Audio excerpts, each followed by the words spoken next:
Era un ávido cinéfilo, devorador de DVDs y catador de películas durante sus viajes, según su propio hijo, Amaury Vergara. Un día, Alfonso se topó con un productor interesado en cineastas jóvenes en los cuales pudiera confiar lo suficiente como para darles la libertad creativa que otros no les estaban dando. Ese hombre fue Jorge Vergara. De inicio se nos pregunta, ¿qué es un fantasma? Un instante de dolor, quizás. No es difícil darnos cuenta de que en realidad todos los personajes son fantasmas, muertos que parecen por momentos vivos aún. Son entes que están abandonados, sin nadie que les llore, como dice Carmen. La idea de esta película surgió como mera ficción. Sin embargo, durante la investigación realizada por la producción, descubrieron datos que unían a su trama original con la historia de Samuel Bike, un hombre que pretendía secuestrar un avión para estrellarlo contra la Casa Blanca durante la gestión de Richard Nixon. ¿Qué tal, queridos cinéfilos en apuros? ¿Cómo están? Espero que muy bien. Supongo yo que inmersos en la fiebre del panball, o al menos hasta donde todavía se deja disfrutar sin que te multen. Yo soy Anaí Vargas Carvajal y les doy la bienvenida a una edición más del Top 3, que en esta ocasión se sube al tren futbolero, de cierta manera, al menos. Regularmente en estos conteos hemos abordado a figuras pertenecientes a la primera línea en cuanto a la manufactura cinematográfica, es decir, aquellos que son rápidamente reconocibles, ya sea porque están frente a cámara o porque son quienes dirigen a los que están a cuadro y llevan su nombre por delante en las películas. Ya hemos explorado también filmografías como la de una editora, el caso de Marta Polivill. Próximamente viene la de un musicalizador y también hemos campechaneado, como en los casos de Madonna, siendo primordialmente una cantante, a la cual abordamos como actriz y también como directora. Pero también está el de Abel Salazar, de hace unos meses, en el cual mencioné, así, tal cual, que también hay que saber cuándo sentarse y ver el juego desde las gradas. Y precisamente eso es lo que nos lleva al protagonista de este top 3. Porque también comenté en aquella ocasión que sentarse en una silla que dice productor, no creo que esté tan mal. Pero antes, ya que estamos recordando ediciones pasadas del top 3, como breve introducción, entre los primeros conteos que podrán encontrar aquí en Cinéfilos en Apuros están el de Guillermo del Toro y el de Alfonso Cuarón. En ambos casos tuve que dejar fuera un par de películas respectivamente y fue difícil hacerlo, no les voy a mentir, especialmente con una de ellas que es de mis películas favoritas en general. Pero gracias a esta persona es que ahora puedo rescatar esos dos títulos. Algo así como lo que él hizo con la carrera de ambos cineastas. Así que, sin darle más vueltas al asunto, sean ustedes bienvenidos al Top 3 de Jorge Vergara, el conteo que ni yo vi venir. Pero dada la ocasión pensé, ¿por qué no? ¿Por qué no acercarnos a la historia de estos nombres que quizás para muchos no tienen nada que ver con el cine y romper el molde? Pues aquí nos daremos cuenta de que, al menos en el caso del dueño honorario de las Chivas del Guadalajara, el equipo de mis amores y de mis vergüenzas, tengo que decir, sí hay muchísima historia a la cual adentrarnos. Jorge Vergara fue un empresario desde la entraña. Quizás el grueso de la población lo recuerde como este hombre mediático, sin miedo a la controversia, que soltaba sus famosos desplegados para burlarse de los Pumas con frases como «me pareció ver un lindo gatito», provocador con sus declaraciones, y todo esto es cierto, sí lo era, pero también era un implacable hombre de negocios y sobre todo lo que nos trae aquí el día de hoy, era un ávido cinéfilo, devorador de DVDs y catador de películas durante sus viajes, según su propio hijo, Amaury Vergara. Durante la época de los 90, el cine mexicano atravesaba por una de sus crisis más fuertes, quizá. Desde el financiamiento, la exhibición, la producción, etc. Conceptos que siguen sin ser desconocidos, lamentablemente. Pero gracias a las crisis también surgen propuestas a modo de resolución que en el caso del cine nacional se presentaron en forma de nuevos cineastas con perspectivas frescas, imaginarios novedosos, métodos vanguardistas que dieron pie al afamado nuevo cine mexicano. Jorge Vergara, por su parte, en su afán de involucrarse en el cine, fundó Anhelo Producciones, una vena que no era ajena a la familia Vergara, pero ahorita llegamos a eso. La visión de Jorge era clara: buscar cineastas jóvenes que pudieran hacer películas mexicanas con el calibre para competir con cualquier industria a nivel mundial y en los cuales pudiera confiar lo suficiente como para darles la libertad creativa que otros no les estaban dando. En su búsqueda encontró justo todo esto que estaba buscando en un joven director gustoso por el color verde y surgido de esa crisis previamente mencionada llamado Alfonso Cuarón. Y es él quien nos lleva a la primera película de este top 3 dedicado a Jorge Vergara, el empresario, dueño de las Chivas, pero también productor de cine. Alfonso Cuarón no era ningún novato, prácticamente fue uno de los encargados de iniciar esa etapa tan querida por muchos que es el nuevo cine mexicano con Solo con tu pareja. Ya había migrado a Estados Unidos, ya había hecho su obra más querida, que es La Princesita, pero también ya se había estrellado contra el letrero de Hollywood gracias a Grandes Esperanzas, Great Expectations, de 1998, la que fue una película por encargo, una estupidez, según él mismo, o al menos eso pensó en un inicio y en realidad su instinto no le estaba mintiendo. Cuarón llamó la atención de los productores por su estilo y principalmente por el uso del verde, que en una película titulada Grandes Esperanzas, pues parecía ser lo indicado. La película siempre se manejó como una vaga adaptación de la novela de Dickens, y de ahí ya había despertado escepticismo. Alfonso presentó su propuesta creativa de la mano de su mejor ojo, Emmanuel Lubezki. Sin embargo, su visión resultaba muy costosa para el presupuesto que el estudio estaba dispuesto a soltar, y por lo mismo, varias manos externas intervinieron en su proceso creativo. Las manos de Alfonso eran las que habían sido atadas por otros intereses, y la película resultó un fracaso en prácticamente todo aspecto. Si uno la ve, sí, tiene detalles, pero estos mismos creo que radican notoriamente en los aspectos de producción y principalmente de guión. En lo que respecta al trabajo de Cuarón y de Lubezki, la estética, el manejo de la cámara, incluso la curaduría musical que hasta la fecha sigue siendo querida por el nicho, yo creo que logran salir airosos. Alfonso hizo lo que pudo con el ensamble que tuvo, principalmente con su pareja protagonista. En sí podríamos decir que lo de ellos no está mal, pero la película no es del agrado ni de Cuarón, ni de Lubezki, ni del propio Ethan Hawke. Más que por el resultado, por el proceso y lo que parecía ser una vida de cineasta por encargo a futuro.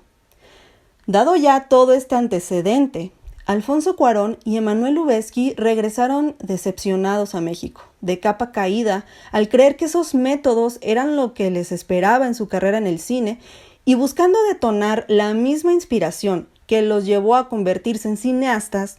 En el caso de Alfonso, empezó de cero y decidió emprender un viaje por las carreteras mexicanas, como si se tratara de recordar el camino recorrido, para encontrar la boca del cielo al lado de su hermano Carlos Cuarón, a través de un guión que comenzaron a trabajar.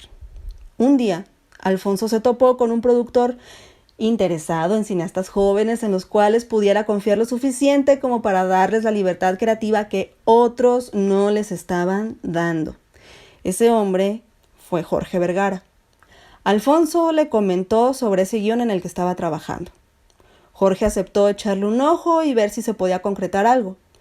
Esa misma noche lo leyó y junto a Anhelo Producciones nació Y tu mamá también. Ahora sí, la primera entrada de este top 3 dedicado a Jorge Vergara. Un coming of age a modo de road trip, o sea, viaje en carretera, a través del cual Cuarón también apeló a la historia de México por medio de los apellidos del tridente protagonista: Tenoch Iturbide, Julio Zapata y Luisa Cortés. Entiéndase Diego Luna, Gael García Bernal y Maribel Verdú. Una estrella española y dos chavalitos que venían del mundo televisivo y que, quizás sin imaginárselo en ese momento, se convirtieron en referentes de la cinematografía nacional hasta el día de hoy, con todos los matices que eso conlleva.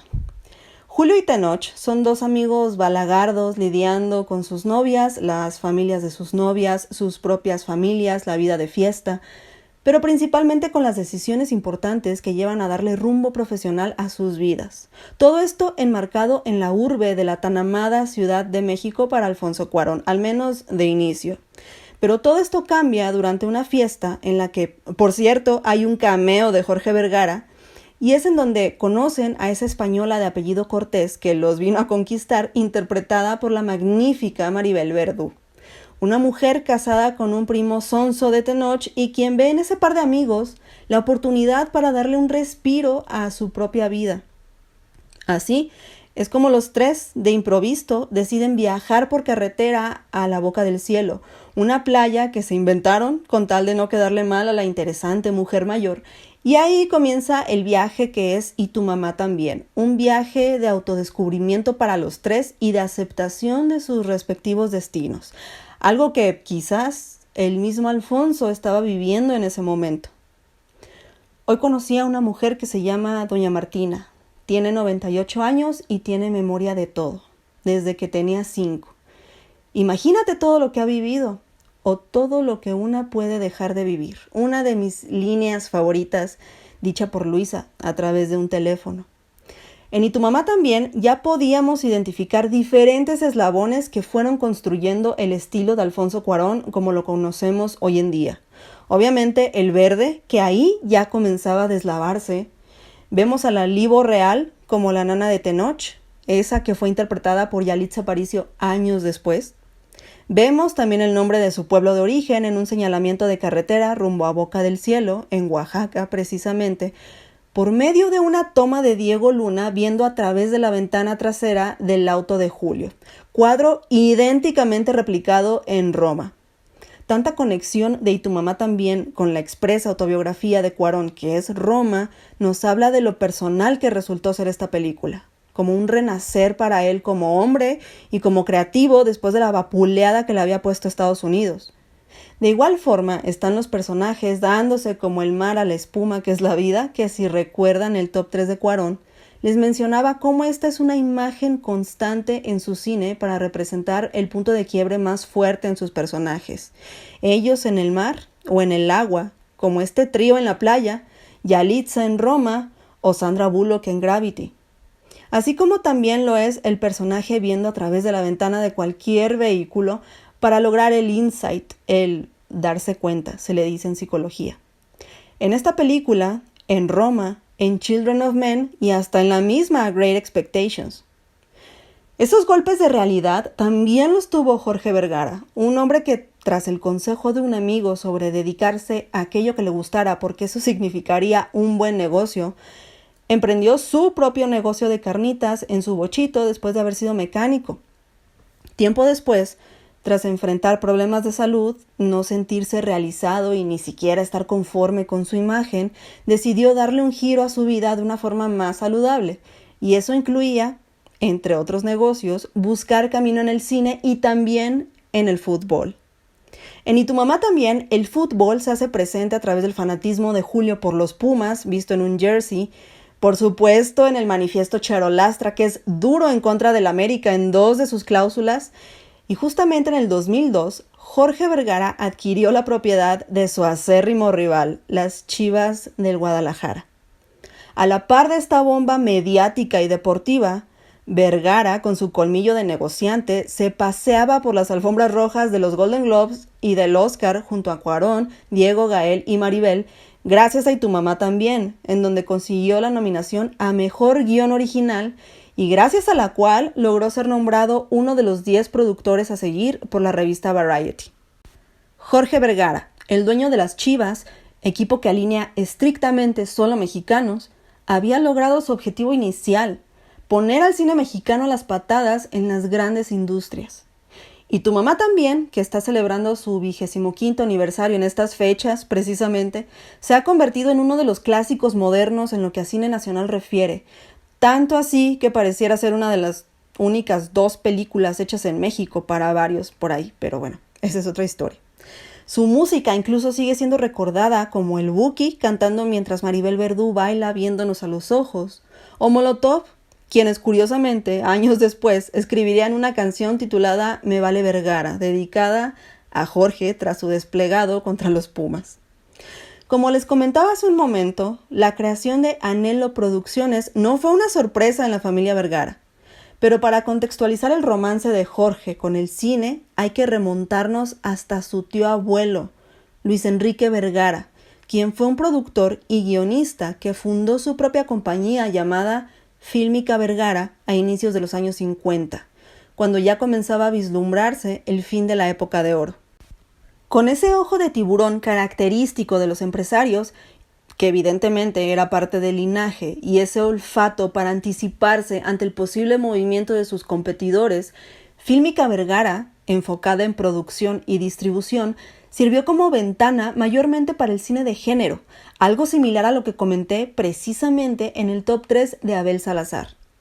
Bajo el mando de Luis Enrique Vergara se escribieron y produjeron películas como Arañas Infernales, La Cámara del Terror, Profanadores de Tumbas, Invasión Siniestra, La Señora Muerte, Las Vampiras, Serenata Macabra con Boris Karloff, un par de películas de Blue Demon y también otras tantas del Santo junto a la Reina de lo Fantástico, Lorena Velázquez, como Atacan las Brujas o El Hacha Diabólica.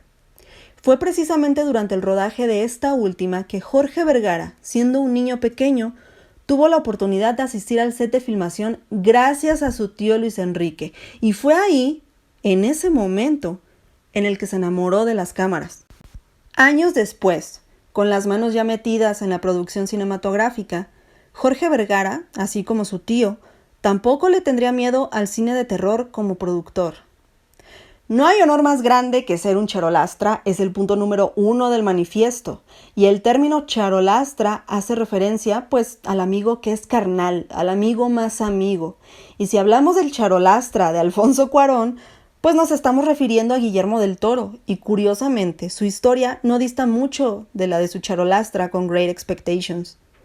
En el mismo año que Cuarón, Del Toro andaba lidiando su propia batalla titulada Mimic, dicho por él, la peor experiencia que ha tenido en su vida como cineasta y la que casi lo hace renunciar a la carrera.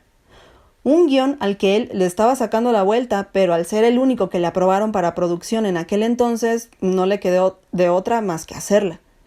Guillermo llegó decepcionado a Mimic debido a una experiencia previa.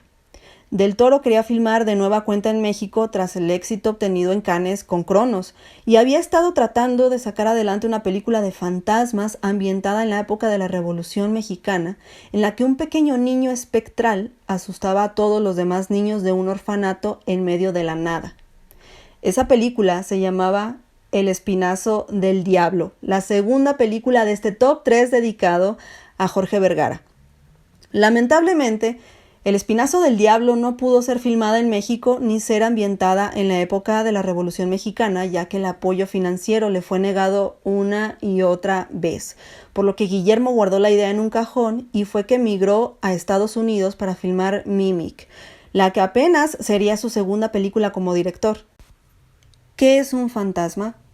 Un evento terrible condenado a repetirse una y otra vez.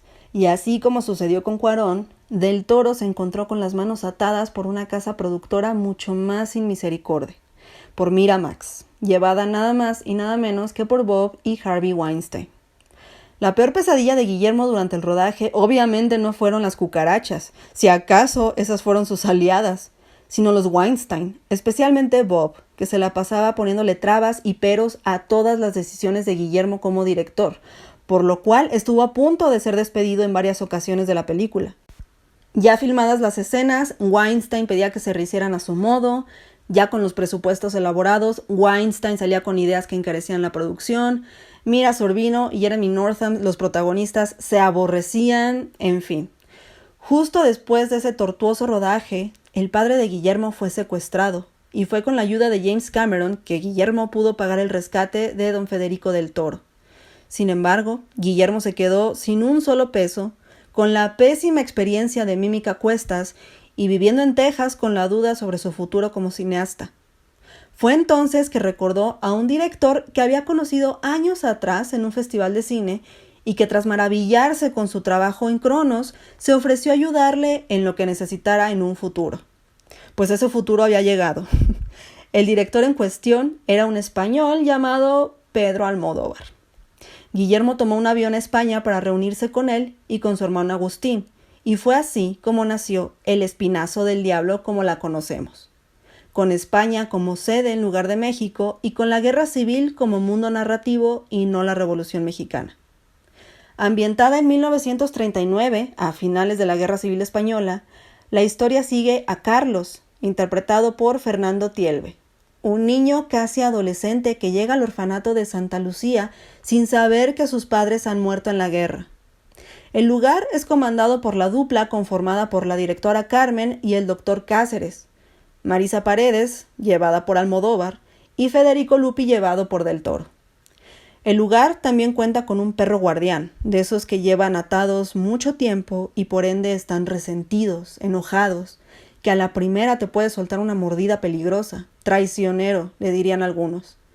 Ese es Jacinto, interpretado por Eduardo Noriega, quien llegaba al Espinazo con el éxito que se había marcado con el doblete de Amenábar, el cual ya comentamos en su propio top. Así que, en realidad, El Espinazo del Diablo contaba con un elenco de auténtico lujo, como se suele decir coloquialmente.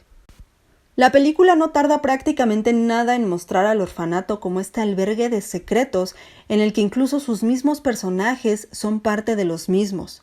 Y el más trágico de los secretos que los impenetrables muros del lugar guardan es Santi, interpretado por Junio Valverde. Un niño fantasma oculto en las entrañas subterráneas del orfanato que busca venganza contra aquel que lo asesinó. Jacinto. De inicio se nos pregunta, ¿qué es un fantasma? Un instante de dolor, quizás. No es difícil darnos cuenta de que en realidad todos los personajes son fantasmas, muertos que parecen por momentos vivos aún. Son entes que están abandonados, sin nadie que les llore, como dice Carmen. Si mueren, nadie se daría cuenta, nadie los buscaría. Están olvidados por la vida y por la muerte quizás también. O sea, el orfanato es un limbo que también es mencionado en la película, como insectos atrapados en ámbar, así como la colorimetría que Del Toro configuró para esta película para atrapar a sus personajes. Para muchos, El laberinto del fauno es la obra maestra de Guillermo del Toro, y con justa razón, pero no existiría El laberinto sin El Espinazo, la cual funge como una precuela para el fauno. Como en el caso de su charolastra, aquí, en El Espinazo del Diablo, se muestran y reafirman elementos fundamentales que han construido el imaginario de Del Toro como artista. Imágenes, planos, artefactos e incluso personajes que se repiten en otras de sus películas. Vemos la aparición atemorizante de un Cristo crucificado, la imagen del fantasma traslúcido inspirado por el arte japonés que se repite prácticamente idéntico en La Cumbre Escarlata, el patrón del villano inmaculado de inicio que termina carcomido por sí mismo, repetido en El laberinto y en La forma del agua, los fetos de los niños que no debieron nacer en Hellboy, cuadros calcados en Pinocho y, creo yo, la más importante. Vemos a Carlos y a Jaime, el otro niño del orfanato interpretado maravillosamente por Íñigo Garcés, apareciendo en El laberinto del fauno como guerrilleros. Si el final del Espinazo nos daba cierta esperanza sobre el futuro de esos niños que logran liberarse de Jacinto y salir del orfanato, en El laberinto, situada en 1944, los volvemos a ver solo para ser asesinados por el despiadado Capitán Vidal. El Espinazo del Diablo es una película coproducida entre España y México. Los Almodóvar, por medio de su productora llamada El Deseo en el Viejo Continente, mientras que la aportación mexicana vino de parte del propio Guillermo a través de su productora Tequila Gang y de Jorge Vergara con Anhelo Producciones, quien en ese momento apoyó más al ilustre hijo pródigo de Guadalajara que el propio INCINE. Cabe mencionar que Alfonso Cuarón también era parte de Anhelo Producciones, así que el manifiesto charolastra seguía más vigente que nunca. Vergara prácticamente se estaba adentrando al exclusivo club conformado por los hermanos Pedro y Carmen Armendáriz, los santos patronos de los famosos Tres Amigos, bautizados así por el mismo Guillermo. Yo sé que todo mundo le llama a los Tres Amigos a Cuarón, Del Toro e Iñárritu, pero para mí, y me arriesgo al escrutinio, no me importa, Los verdaderos tres amigos son los dos primeros junto a Emmanuel Lubezki, dado todo el viaje de vida que se han aventado juntos. Y precisamente con ellos volvería a ser equipo para, ahora sí, entrarle a la producción en otras latitudes. Jorge Vergara siempre soñó con la grandeza, pero no solo la soñó, sino que la buscó. Ya había probado las mieles de Hollywood con Y tu mamá también. No obstante, era tiempo de llegar a la industria más feroz del mundo como productor, y justamente en compañía de Alfonso Cuarón como socio de Anhelo Producciones y de Manuel Lubezki por su parte, produjeron The Assassination of Richard Nixon, el asesinato de Richard Nixon, dirigida por el poco prolífico Niels Müller, quien también fue parte de la producción junto a su amigo de la escuela de cine, el también director Alexander Payne. The Assassination of Richard Nixon es una película del 2004 y justamente en esa época Jorge Vergara vivía bajo el reflector, cosa que le encantaba, siendo honestos. Era la época en la que sus Chivas caminaban más que bien. Se llenaron de estrellas que le daban identidad al equipo y el ánimo se contagiaba a la tribuna que apoyaba incondicionalmente. Y él lo reforzaba a través de los mentados desplegados atacando a los otros equipos. Por ende, también llegó la animadversión y hubo quien lo acusó incluso de sectario, de manejarse como un gurú. Él, por su parte, prefería asumirse como un resultadista. Jorge Vergara tenía problemas con ser llamado un vendedor, ya que él no se consideraba tal. Decía que él no vendía nada, que él no creía en vender, sino en contagiar resultados. The Assassination of Richard Nixon nos habla precisamente sobre un vendedor llamado Sam Beek, interpretado por Sean Penn, un hombre hundido en el patetismo, aún enamorado de la esposa de la que se está separando, interpretada por Naomi Watts. Un tipo idealista sobre su futuro al querer solo un pedacito del sueño americano que le prometieron. Sam trabaja en una tienda de mobiliario para oficina en donde su jefe busca formarlo con todos los antivalores, al menos para él, que hacen a un buen vendedor. En una de las secuencias iniciales vemos una escena en la que su jefe lo atiborra de material para estudio. El famoso libro The Power of Positive Thinking de Norman Vincent Peale y un par de cassettes motivacionales que, según los hombres de negocios que lo tienen pescado del cuello, lo harán igual de importante que ellos. Era bien sabido que, en su momento, varios de los colaboradores de Jorge Vergara buscaban ser similares a él. Incluso algunos se negaban a usar calcetines, una práctica característica de Vergara. Él decía que era por comodidad y por temperatura, otros decían que era una especie de cábala y distintivo ante los demás. Jorge Vergara se volvió una figura de veneración para muchos y de desprecio para otros tantos. Poco a poco, Sam se va dando cuenta del mundo en el que vive y que le exige entregarse al sistema capitalista, en el que para ser un buen vendedor no necesariamente tienes que ser un buen hombre, y en donde las mentiras no son tal, sino negocios. Por su parte, y a pesar de todos los cuestionamientos a su alrededor, Jorge Vergara era constantemente descrito por la gente que trabajaba con él como una persona muy humana, cercana a ellos, dispuesto a ayudarles, con conocimiento de sus nombres, que en las grandes figuras de poder eso no suele ser común.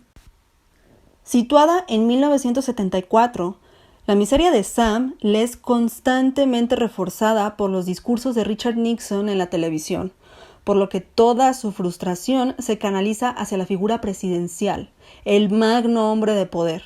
Así que al más puro estilo de Taxi Driver, película con la que fue duramente comparada en su momento, Sam Beek comienza a planear un ataque que acabe con la vida de todo lo que representa el capitalismo, es decir, lo que lo ha llevado al punto más bajo de su vida. La idea de esta película surgió como mera ficción. Sin embargo, durante la investigación realizada por la producción, descubrieron datos que unían a su trama original con la historia de Samuel Bike, un hombre que pretendía secuestrar un avión para estrellarlo contra la Casa Blanca durante la gestión de Richard Nixon, y quien se aseguró de mandarle cintas de audio contando los hechos a varias personas famosas, entre ellas el compositor Leonard Bernstein, algo que está muy presente en la película. Dado todo este antecedente, la producción de la película decidió adaptar la idea original al caso de Samuel Bike desde el nombre del protagonista, quien pasó a ser Sam Beek, y quien podría yo apostar sirvió como la mejor escuela para el Marty Supreme de Timothée Chalamet.